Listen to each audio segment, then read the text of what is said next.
He has refused his assent to laws the most wholesome and necessary for the public good. He has forbidden his governors to pass laws of immediate and pressing importance, unless suspended in their operation till his assent should be obtained.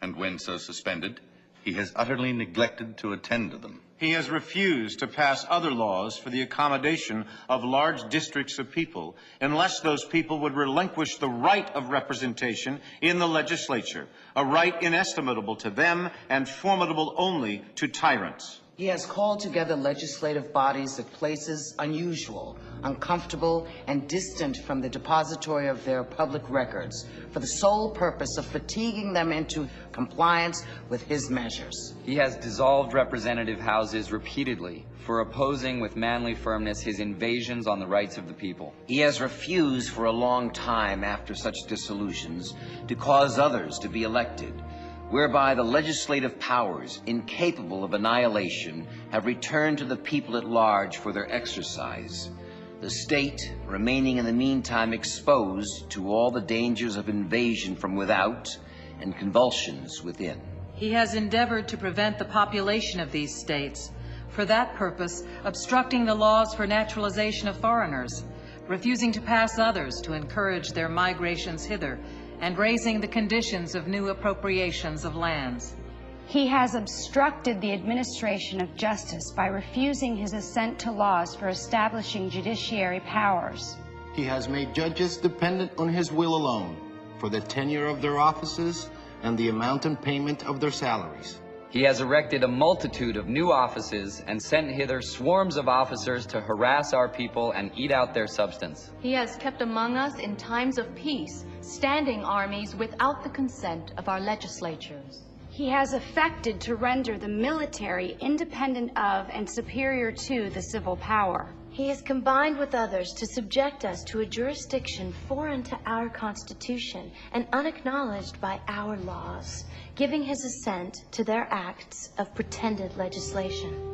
For quartering large bodies of armed troops among us. For protecting them by a mock trial from punishment for any murders which they should commit on the inhabitants of these states. For cutting off our trade with all parts of the world, for imposing taxes on us without our consent. For depriving us in many cases of the benefits of trial by jury, for transporting us beyond seas to be tried for pretended offenses, for abolishing the free system of English laws in a neighboring province, establishing therein an arbitrary government, and enlarging its boundaries so as to render it at once an example and fit instrument for introducing the same absolute rule into these colonies. For taking away our charters, abolishing our most valuable laws, and altering fundamentally the forms of our governments. For suspending our own legislatures and declaring themselves invested with power to legislate for us in all cases whatsoever.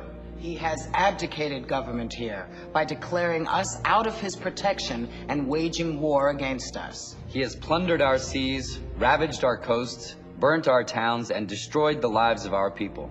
He is, at this time, transporting large armies of foreign mercenaries to complete the works of death, desolation, and tyranny, already begun with circumstances of cruelty and perfidy, scarcely paralleled in the most barbarous ages, and totally unworthy of the head of a civilized nation. He has constrained our fellow citizens taken captive on the high seas to bear arms against their country, to become the executioners of their friends and brethren, or to fall themselves by their hands. He has excited domestic insurrections amongst us, and has endeavored to bring on the inhabitants of our frontiers, the merciless Indian savages, whose known rule of warfare is an undistinguished destruction of all ages, sexes, and conditions. In every stage of these oppressions, we have petitioned for redress in the most humble terms. Our repeated petitions have been answered only by repeated injury. A prince whose character is thus marked by every act which may define a tyrant is unfit to be the ruler of a free people. Nor have we been wanting in attentions to our British brethren.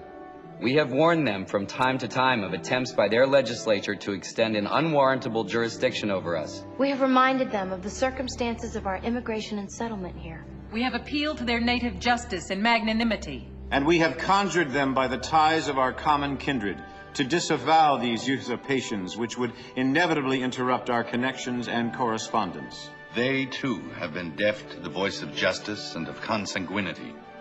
We must, therefore, acquiesce in the necessity which denounces our separation and hold them, as we hold the rest of mankind, enemies in war, in peace, friends.